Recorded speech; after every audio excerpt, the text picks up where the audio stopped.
बहुत बहुत स्वागत है आप सभी का आज की इस क्लास में। तो जल्दी से क्लास के साथ जुड़ जाइए और क्लास को शेयर कर दीजिए अपने सभी फ्रेंड्स के साथ, सभी ग्रुप्स में।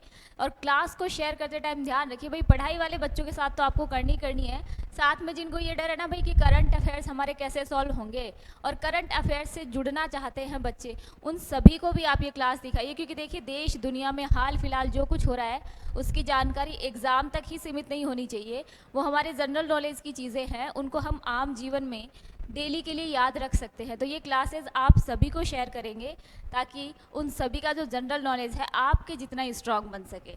ठीक है, तो क्लास को स्टार्ट करेंगे, लेकिन क्लास से पहले एक बार फिर से मैं आप सभी को एक इम्पॉर्टेंट न्यूज़ बताना चाहूँगी। और आज की जो इम्पॉर्टेंट न्यूज़ है वो है आप सभी के भविष्य के बारे में। आप सभी का भविष्य क्या है आपने सुनिश्चित कर रखा है, लेकिन उस भविष्य तक जाने के लिए एक लैडर की ज़रूरत होती है। जैसे हमें अगर छत तक जाना है तो किसकी ज़रूरत है? सीढ़ियों की, क्योंकि हम सीधे तो छलांग नहीं लगा सकते। तो सीढ़ियाँ चाहिए हमें अपने सपनों तक पहुँचने के लिए। तो वैसे ही आपका सपना अगर बनना है कोई अधिकारी, अगर किसी भी सिविल सेवा में जाना है या फिर किसी भी सेवा में कोई भी गवर्नमेंट जॉब हो, आप उसमें जाना चाहते हो, तो क्या चाहिए आपको? सबसे पहले संसाधन। और उन संसाधनों में सबसे पहला संसाधन क्या आता है भाई? आपके माइंड में अगर आपने सोच लिया कि मुझे ये चीज़ करनी है, मेरा फोकस है इस चीज़ पर कि मुझे आईएएस ऑफिसर बनना है, तो आप क्या देखोगे भाई? सबसे पहले आप देखोगे भाई आईएएस बनते कैसे हैं।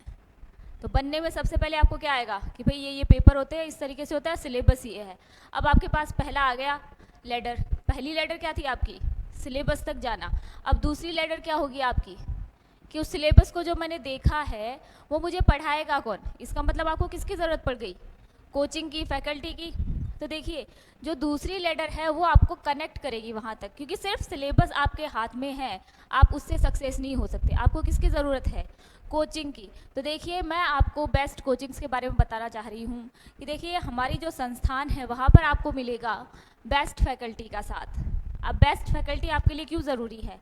देखिए, हम कहीं भी जाते हैं तो हमारे संस्कार देख के ये बोला जाता है कि इसके माता पिता भाई बहुत ही अच्छे हैं, उन्होंने बहुत अच्छे संस्कार दिए हैं। वैसे ही अगर आप किसी ऐसी कोचिंग में जाते हो जहाँ की फैकल्टी बहुत ही शानदार है, विषय की बहुत ज़्यादा जानकारी रखती है, तो जो विषय विशेषज्ञ होते हैं वो आपको एक सब्जेक्ट विशेष के साथ साथ बहुत सी चीज़ें प्रिपेयर करवाते हैं और वो सारी चीज़ें आपके एग्ज़ाम में काम आती है। तो देखिए, जब भी आप कोचिंग के बारे में निर्णय लेते हैं, तो अगर आप जयपुर में कोई कोचिंग ढूंढ रहे हैं, एक बार गीतांजलि और इसकी सब ब्रांच विद्यांजलि दोनों में ही विज़िट ज़रूर करें। अगर आप इसमें विज़िट करते हैं तो देखिए आपके बहुत से डाउट्स क्लियर हो जाएंगे। तो एक बार आप आके यहाँ पे विज़िट करेंगे, उसके बाद ही कोई डिसीज़न लेंगे। गीतांजलि के बारे में अगर मैं बताऊँ तो गीतांजलि के पास आईएएस, आरएएस और पीएसआई के बैचेस अभी हाल फिलहाल में रन हो रहे हैं। और अगर विद्यांजलि की बात करें तो ये गीतांजलि की ही एक सब यूनिट है और इसमें हम लाइब्रेरियन के बैच अभी रन कर रहे हैं। तो अगर आप किसी ऐसे स्टूडेंट को जानते हैं जो कि कोचिंग के लिए अभी थोड़ा कंफ्यूज है कि मैं करूँ या नहीं करूँ, और करूँ तो मैं कहाँ से करूँ, तो देखिए दोनों ही कोचिंग्स जो हैं वो आपके लिए ऑनलाइन और ऑफलाइन दोनों मोड्स पर अवेलेबल हैं। तो सबसे पहले तो आप यही करेंगे भाई कि कोचिंग कौन सी चूज़ करनी है, और फिर उसके बाद फैकल्टी आप देखेंगे। तो फैकल्टी भी देखिए, यहाँ की फैकल्टी जो है राजस्थान की सर्वश्रेष्ठ फैकल्टीज़ भी आती है। तो आप हमारे ऑनलाइन वीडियोस देख सकते हैं डेमो के, तो एक बार ज़रूर देखिएगा, विजिट ज़रूर कीजिएगा साइट भी। तो चलिए आज की क्लास को स्टार्ट करते हैं। आप भी अपने डाउट्स क्लियर कर लीजिए कोचिंग के मैटर से संबंधित। तो चलिए आज की क्लास का पहला क्वेश्चन देखते हैं। तो ये रहा हमारी क्लास का पहला क्वेश्चन। मार्च 2022 में किसे भारतीय बीमा नियामक और विकास प्राधिकरण यानी कि IRDAI का अध्यक्ष नियुक्त किया गया है? किसका अध्यक्ष पूछ रहा है? तो देखिए IRDAI, इसके अध्यक्ष कौन है वर्तमान में? तो देखिए ऑप्शन देखते हैं, देवाशीष पांडा, सुभाष सी खूंटिया, अनूप कुमार मेहंदीरत्ता, अशोक कुमार। तो देखिए इसके अध्यक्ष कौन है वर्तमान में, किसे नियुक्ति मिली है इसके अध्यक्ष पद पर, तो हम वो सभी देखेंगे। तो चलिए देखते हैं IRDAI।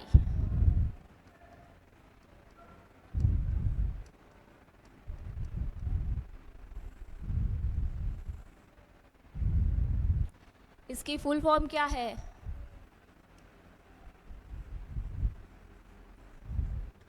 Insurance regulatory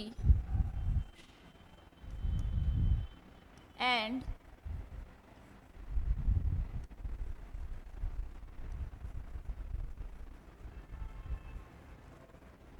development authority of India.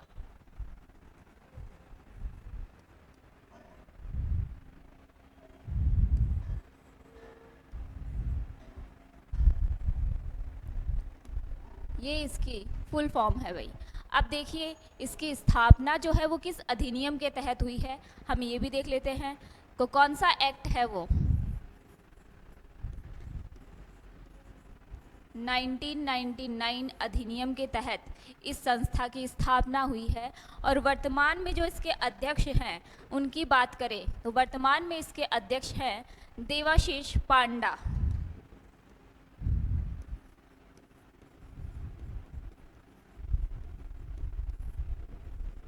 ये वर्तमान में इसके अध्यक्ष हैं।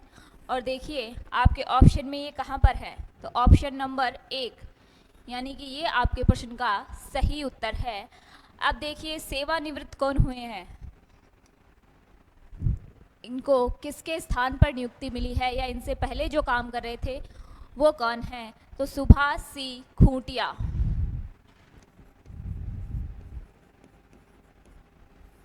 तो जो पूर्व अध्यक्ष थे वो कौन है, सुभाष सी खूंटिया। ठीक है,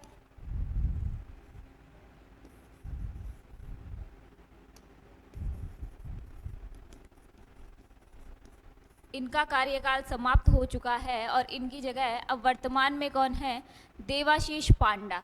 ठीक है, अब देखिए इनके कार्यकाल से संबंधित अगर बात करें तो इनका कार्यकाल कितने साल का होता है, तो देखिए इनका कार्यकाल जो होता है वो 3 वर्ष का होता है। कितने वर्ष का, 3 वर्ष का कार्यकाल होता है। तो आपका ऑप्शन नंबर 1 इस प्रश्न का सही उत्तर है, देवाशीष पांडा। अनूप कुमार मेहंदी रत्ता, ये कौन है भाई, इनका भी देखिए हाल फिलहाल बहुत जिक्र था।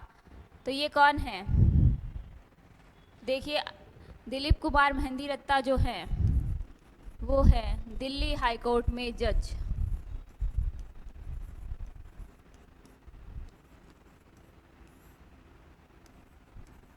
दिल्ली हाई कोर्ट में जज के पद पर ये नियुक्त हुए थे, विधि सचिव से ये पहले ऐसे नियुक्त हुए हैं जज जो किस पद पर थे, पहले विधि सचिव थे।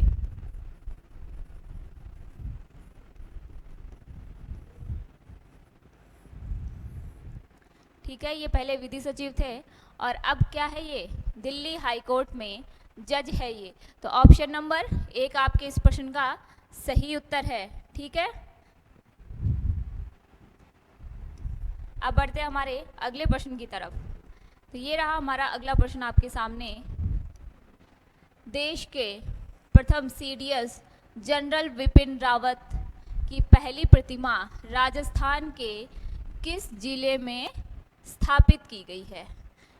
क्या पूछा गया भाई, देश के प्रथम सीडीएस जनरल बिपिन रावत की प्रतिमा किस राज्य में स्थापित की गई है। तो पहले तो अपने ऑप्शन देखते हैं। तो पहला ऑप्शन क्या है, जयपुर, जोधपुर, झालावाड़ और झुंझुनू। तो देखिए विपिन रावत जी की प्रतिमा कहाँ स्थापित की गई है, किस राज्य में स्थापित की गई है। ऑप्शन देख लीजिए एक बार फिर से, जयपुर, जोधपुर, झालावाड़ और झुंझुनू। ये देखिए जनरल बिपिन रावत जो हैं ये थल सेना प्रमुख भी रह चुके हैं। ठीक है, और अब इनकी प्रतिमा की अगर बात हो रही है तो इनकी जो प्रतिमा है वो कहाँ स्थापित की गई है वो हम देखते हैं।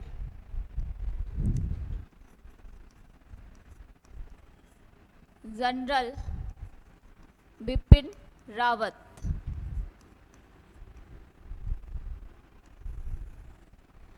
तो इनकी देखिए 6 फीट ऊंची प्रतिमा जो है कहाँ स्थापित की गई है, झालावाड़ में। ठीक है, झालावाड़ में इनकी 6 फीट ऊंची प्रतिमा स्थापित की गई है। अब देखिए ये क्या रह चुके हैं, थल सेना प्रमुख।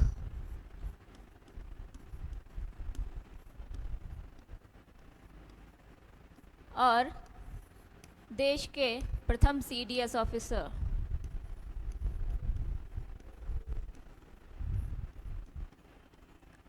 जनरल बिपिन रावत। अब देखिए इनकी मृत्यु के बारे में अगर बात करें तो 8 दिसंबर 2021 को इनकी मृत्यु हो गई थी। और कैसे हुई थी? तमिलनाडु में एक हेलीकॉप्टर क्रैश में इनकी मृत्यु हो गई थी, जिनमें इनकी वाइफ सहित 11 और पर्सन भी थे जिनकी डेथ हो गई थी। इनके साथ एक ऐसा हादसा पहले भी हुआ था, लेकिन उस दौरान जो टीम थी जब वो वहाँ पर पहुँची तो ये सही सलामत मिल गए थे, तो ये लेकिन इस बार नहीं बच पाए और 8 दिसंबर 2021 को इस हेलीकॉप्टर क्रैश में इनकी मृत्यु हो गई थी।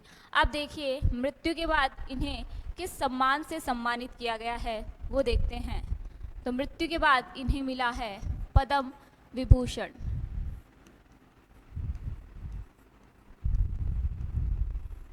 ये पद्म विभूषण से सम्मानित हुए हैं। और देखिए कल ये आपका हाईकोर्ट, राजस्थान हाईकोर्ट एलडीसी का जो पेपर हुआ था उसमें भी ये प्रश्न पूछा गया है। तो देखिए 13 मार्च को पेपर हुआ था, उसमें ये पूछा गया था कि जो प्रथम जनरल सीडीएस विपिन रावत है उनको मरने के बाद कौन सा पुरस्कार या सम्मान मिला था। तो उनको कौन सा सम्मान मिला था? पद्म विभूषण। ठीक है, याद रख लेना ये आप लोग, कौन से सम्मान से सम्मानित किए गए थे वो?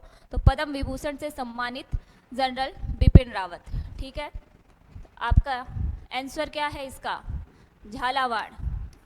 झालावाड़ में इनकी 6 फीट ऊंची प्रतिमा बनाई गई है। ठीक है, तो ऑप्शन नंबर बी आपका इस प्रश्न का सही उत्तर है। अब बढ़ते हैं हमारे अगले प्रश्न की तरफ। हाल ही में त्रिपुरा के मुख्यमंत्री चा श्रमिक कल्याण प्रकल्प की घोषणा किसने की है? देखिए ये एक योजना है, मुख्यमंत्री चा श्रमिक प्रकल्प। तो ये देखिए इससे नाम से डिफाइन हो रहा है कि भाई हम लोग भी देखो गांव में जो होते हैं ना, अरे चा बना ले, है ना, ये वही चा है। चा, चाय, चाय जिसको बोलते हैं, ये वही चाय है। और देखिए ये जो घोषणा है ये किसने की है इसके बारे में हमसे पूछा गया है। तो पहले हमारे ऑप्शन देखते हैं हम, उसके बाद इस पर डिस्कस करेंगे।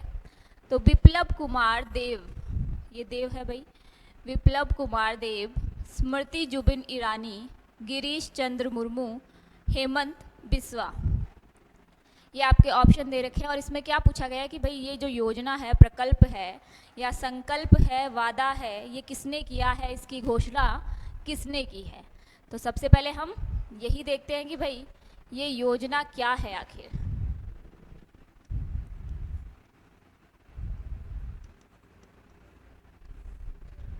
मुख्यमंत्री चाय श्रमिक कल्याण योजना या प्रकल्प। ठीक है, तो ये तो देखो आपकी योजना हो गई। अब देखते हैं कि भाई इसकी घोषणा किसने की है। तो इसकी घोषणा किसने की है? तो त्रिपुरा के सीएम, उन्होंने ये घोषणा की है, देबाशीष, सॉरी विप्लव कुमार।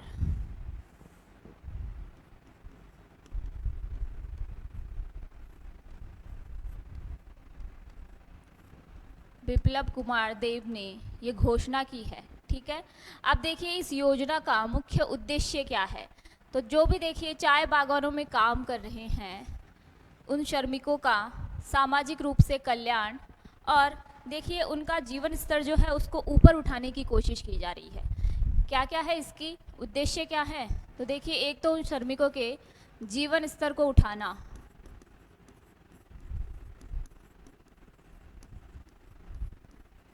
और दूसरा क्या है, उनका सामाजिक कल्याण या सामाजिक सुरक्षा।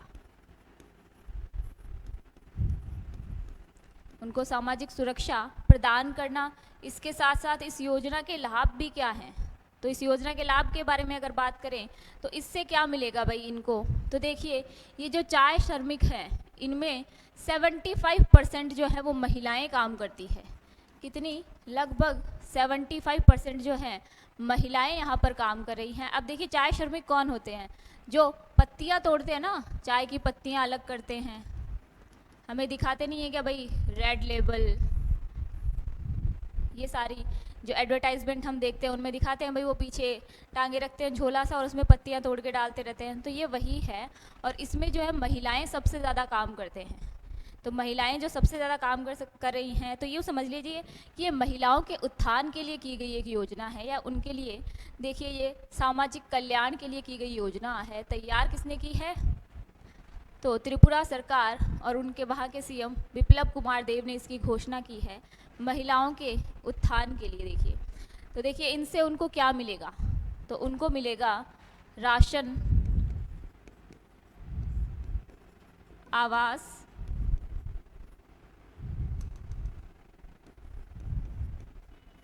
व वित्तीय सहायता।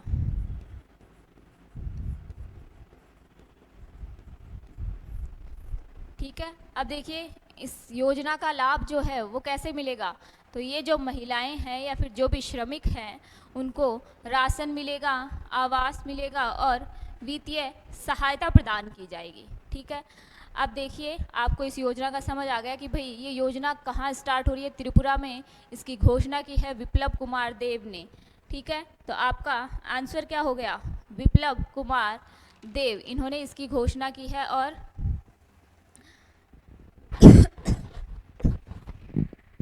इसमें श्रमिकों को अब 130 रुपये की जगह प्रतिदिन कितने रुपए मिलने वाले हैं, तो देखिए श्रमिकों का वेतन जो था वो पहले 130 रुपये था।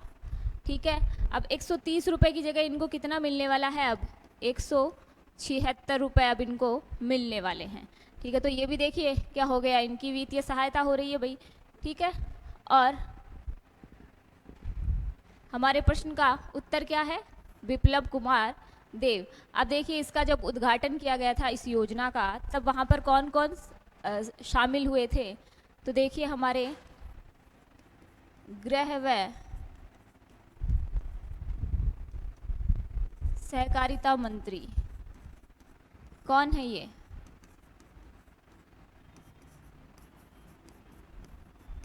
अमित शाह, वो भी इस उद्घाटन में सम्मिलित हुए थे त्रिपुरा की राजधानी अगरतला में। ठीक है, तो ऑप्शन नंबर 1 आपका इस प्रश्न का सही उत्तर है। ठीक है, अब बढ़ते हैं हमारे अगले प्रश्न की तरफ, और ये रहा हमारा अगला प्रश्न।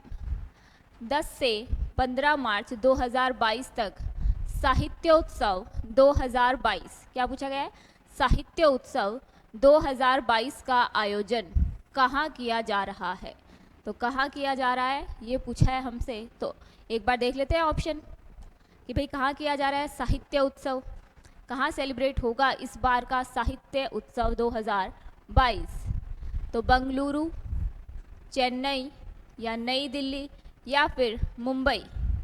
तो देखिए साहित्य उत्सव का आयोजन कहाँ हो रहा है ये आप मुझे बताएंगे कमेंट बॉक्स में। तो जल्दी से आपके पास 10 सेकंड का टाइम है, जल्दी से कमेंट कर दीजिए कि साहित्य उत्सव 2022 कहाँ आयोजित होने वाला है।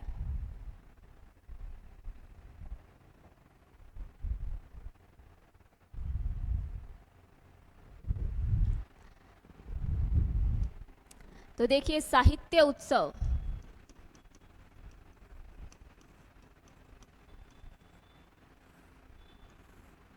साहित्य उत्सव है, मतलब इसका आयोजन कौन करवाएगा, सबसे पहले तो ये देखते हैं।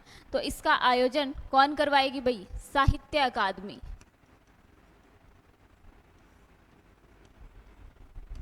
ठीक है, ये इसका आयोजन करवाएगी। अब देखिए साहित्य अकादमी की स्थापना कब हुई थी, तो ये हुई थी 1954 में। ठीक है, तो ये तो हमने साहित्य अकादमी के बारे में देख लिया। अब देखिए ये साहित्य उत्सव 2022 ये कहाँ पर होगा आयोजित, ये भी देखें। तो ये देखिए आपके आयोजित होगा इसका नई दिल्ली में। ठीक है, नई दिल्ली में इसका आयोजन होगा। अब देखिए इस आयोजन में शामिल कौन कौन होंगे, तो देखिए जो भी भारतीय जो भाषाएं हैं उनके जानकार हैं वो सभी, यानी कि लेखक और प्रकाशन वाले इसमें शामिल होंगे। लेखक व प्रकाशक ये इसमें शामिल होंगे। अब देखिए साहित्य अकादमी पुरस्कार इस बार किसको मिला है? कौन सा पुरस्कार? साहित्य अकादमी पुरस्कार इस बार किसको मिला है? तो ये दया प्रकाश सिन्हा को मिला है। किसको मिला है? दया प्रकाश सिन्हा, इनको मिला है हिंदी भाषा का साहित्य अकादमी पुरस्कार। अब भाषा से देखिए ये अवार्ड जो है वो कितने भाषाओं में दिया जाता है? तो 24 भाषाओं में। तो ये भी आप याद रख लेना, ठीक है। और हिंदी भाषा का साहित्य अकादमी पुरस्कार किसको मिला है? तो ये मिला है दया प्रकाश सिन्हा को, ठीक है। तो ये आप याद रख लेना। साहित्य अकादमी इसका संचालन करती है या इसके तहत ही साहित्य उत्सव 2022 सेलिब्रेट किया जा रहा है नई दिल्ली में, ठीक है। अब देखिए हमारा प्रश्न का जो सही उत्तर है वो है ऑप्शन नंबर सी। तो आपके इस प्रश्न का सही उत्तर क्या हो गया? नई दिल्ली में ये आयोजन हो रहा है 10 से 15 मार्च, ठीक है। तो ऑप्शन नंबर सी आपका राइट आंसर हो गया। अब बढ़ते हैं हमारे अगले प्रश्न की तरफ। नरेंद्र मोदी ने किस राज्य में स्थित राष्ट्रीय रक्षा विश्वविद्यालय राष्ट्र को समर्पित किया है? क्या राष्ट्रीय रक्षा विश्वविद्यालय राष्ट्र को समर्पित किया है? किसने? प्रधानमंत्री नरेंद्र मोदी ने। तो क्या पूछा गया है हमसे कि भाई ये राष्ट्रीय रक्षा विश्वविद्यालय जो है ये कहाँ पर है? तो सबसे पहले तो हम ऑप्शन देखते हैं, उत्तर प्रदेश, राजस्थान, गुजरात या हिमाचल प्रदेश।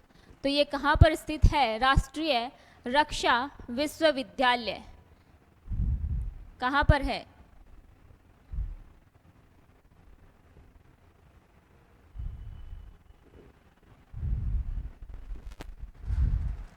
तो देखिए राष्ट्रीय रक्षा विश्वविद्यालय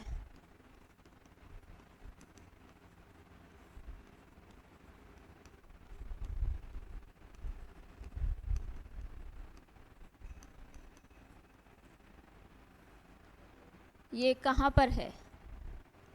तो देखिए ये है आपके अमित शाह। हमारे कहाँ से बिलोंग करते हैं भाई? ये तो पता ही होगा भाई, अपने गृह मंत्री है, कहाँ से बिलोंग करते हैं? तो गुजरात के गांधीनगर से वो बिलोंग करते हैं। तो ये भी कहाँ पर है? गांधीनगर में। और गांधीनगर कौन सा? जहाँ पर हमारे अमित शाह का जन्म हुआ था। तो गुजरात के जहाँ से उनको अभी टिकट मिला था, जहाँ के वो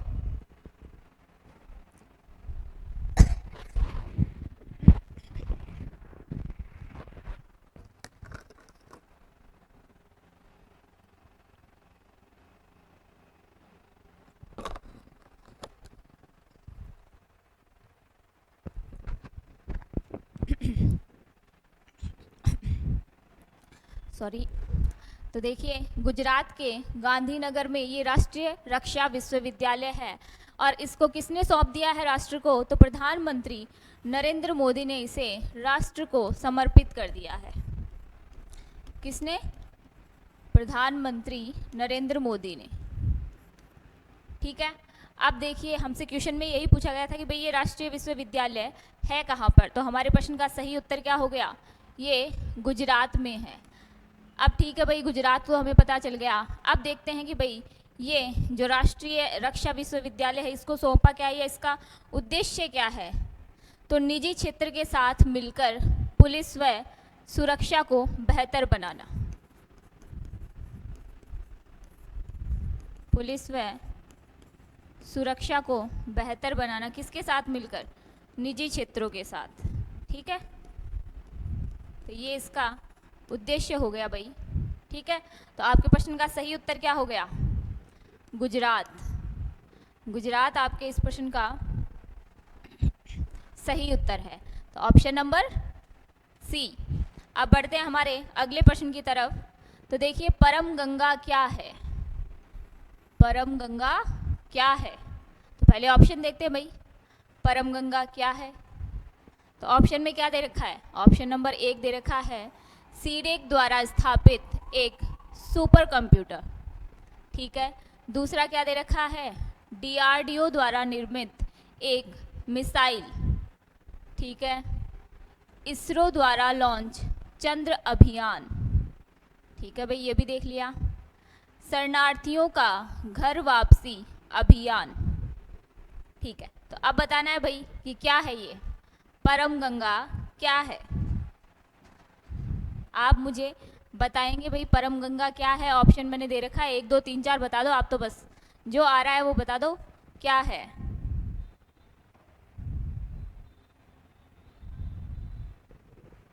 तो देखिए परम गंगा जो है वो सीडेक द्वारा स्थापित एक सुपर कंप्यूटर है। परम गंगा, तो ये क्या है, सीडेक द्वारा स्थापित एक सुपर कंप्यूटर।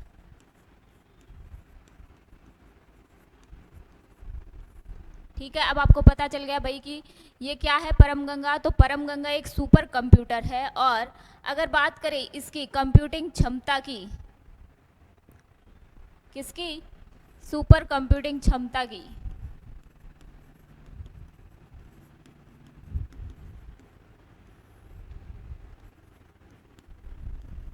तो ये कितनी है, तो ये है देखिए 1.66 पेटाफ्लॉप्स, ये इसकी सुपर कंप्यूटिंग क्षमता है, किसकी, परम गंगा की। अब देखिए भारत का जो सबसे पहला सुपर कंप्यूटर था वो कौन सा था, भारत का पहला सुपर कंप्यूटर क्या था, उसका नाम ये तो पता ही होगा, परम 8000, ये था भारत का पहला सुपर कंप्यूटर। ठीक है, अब आपको पता चल गया भाई कि परम गंगा क्या है।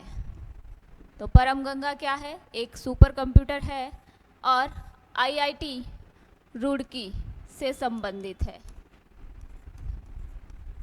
IIT रुड़की से संबंधित।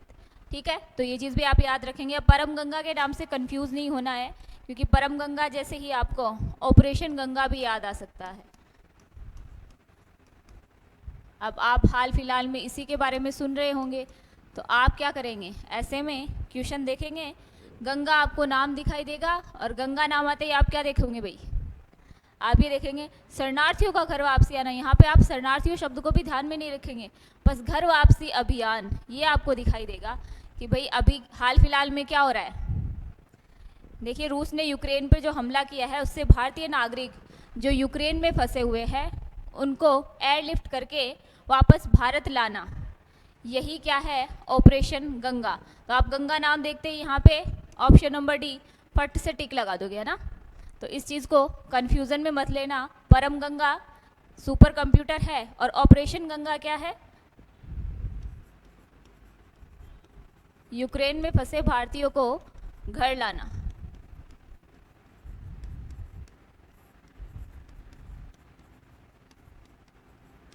ठीक है, अब इसका आपको ध्यान रखना है, ऑपरेशन गंगा ये है। अब देखिए एक और है, नमामि गंगे।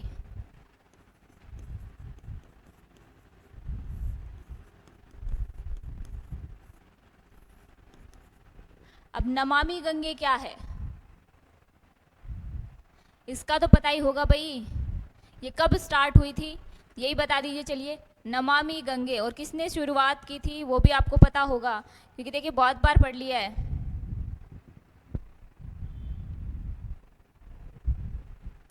तो देखिए नमामि गंगे क्या है, 2014 लिखने से शायद आपको कुछ याद आ जाए भाई। क्या हुआ था 2014 में, केंद्र सरकार ने क्या किया था, 2014 में केंद्र सरकार ने एक योजना चलाई थी नमामि गंगे के नाम से, जिसमें क्या था, गंगा नदी के प्रदूषण को कम करना और गंगा को पुनर्जीवित करना।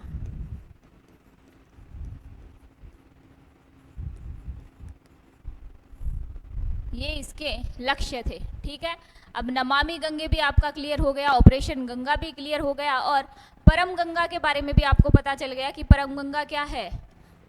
तो सीडेक द्वारा स्थापित एक सुपर कंप्यूटर जिसका नाम क्या है, परम गंगा। और भारत का पहला सुपर कंप्यूटर उसका नाम क्या था, तो उसका नाम भी क्या था, परम। तो अब आप याद रखेंगे, कंफ्यूज नहीं होंगे।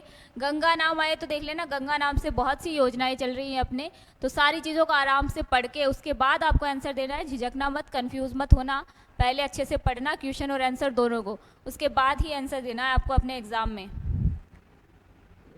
अब ये देखिए, स्वीडन की वीडेम संस्थान, क्या है, वीडेम संस्थान द्वारा जारी लोकतंत्र रिपोर्ट में भारत का कौन सा स्थान है। क्या पूछा गया है भाई, इसने डेमोक्रेसी रिपोर्ट जारी की है, कहाँ की है ये संस्था, स्वीडन की। तो इसने पूछा है कि भाई इसमें भारत का कौन सा स्थान है। तो सबसे पहले ऑप्शन देखते हैं, 93वां, 71वां, 177वां और 85वां। तो भारत का इसमें कौन सा स्थान है, हमें ये बताना है। कहाँ की ये संस्था है, स्वीडन की, जिसका नाम क्या है, वीडेम। वीडेम की फुल फॉर्म क्या है,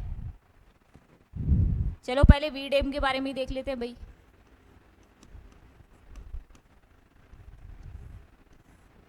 क्या है इसकी full form, variety of democracy,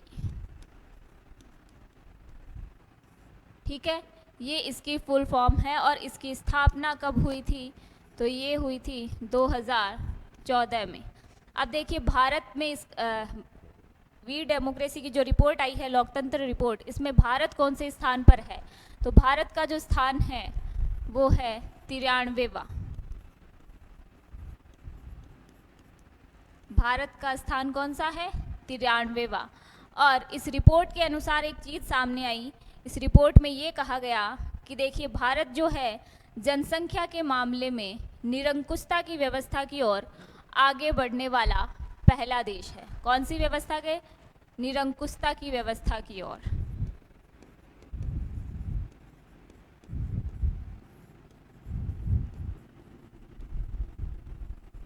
ठीक है, तो ये चीज़ भी आप याद रखेंगे कि इस रिपोर्ट के अनुसार जनसंख्या के मामले में भारत जो है निरंकुशता की ओर बढ़ने वाला पहला देश है। ठीक है, अब आप पूछेंगे भाई कि एक ये जो अपने पाकिस्तान है मैडम, पड़ोसी देश, इसका कौन सा स्थान है। तो ये देखो 107 क्या बोलते हैं इसको, 117, भाई मेरी थोड़ी सी देखिए ये कमज़ोर है, 117वां, हाँ 117वां स्थान किसका है, तो वो है आपके पड़ोसी देश पाकिस्तान का। तो हाल फिलहाल में देखिए बहुत ही ज़्यादा गुस्से में है, जिसने क्या बयान दिया है कि भाई भारत ने देखो मेरे ऊपर सुपरसोनिक मिसाइल छोड़ दी। और भारत क्या बोल रहा है कि भाई गलती हो गई हमसे, तो गलती हो गई, हमने उसमें गोला बारूद नहीं भरा था, है ना। तो देखिए कोई बात नहीं, ऐसी पड़ोसियों के साथ नोकझोंक चलती रहती है। तो आपका प्रश्न क्या था कि भारत का इस डेमोक्रेसी रिपोर्ट में कौन सा स्थान है, तो भारत का स्थान है 93वां। ठीक है, तो ये भारत का स्थान है। और आपके प्रश्न का सही उत्तर क्या है, ऑप्शन नंबर ए 93वां। ठीक है, तो आज इसी क्वेश्चन के साथ हमारी करंट अफेयर की क्लास खत्म हो रही है, लेकिन आप बने रहिएगा हमारे साथ, क्योंकि जल्द ही आपको और बहुत सारे क्वेश्चन सॉल्व करने हैं, एग्ज़ाम की तैयारी करनी है। तो डेली ये जो क्लासेस हो रही है आप इनका लाभ लीजिए और चैनल को सब्सक्राइब कर दीजिए, ताकि जब भी अगली क्लास हो आपको नोटिफिकेशन मिल जाइए। तो चलिए मिलते हैं आपसे फिर नई क्लास के साथ, नए क्वेश्चंस के साथ। ढेर सारे नए प्रश्न आएंगे, आपके एग्ज़ाम में आने वाले जो प्रश्न हैं वो आपके समक्ष होंगे। तो क्लास को मिस मत कीजिएगा, बने रहिएगा हमारे साथ। आपसे मिलते हैं जल्द ही, तब तक के लिए आप सभी का बहुत बहुत धन्यवाद।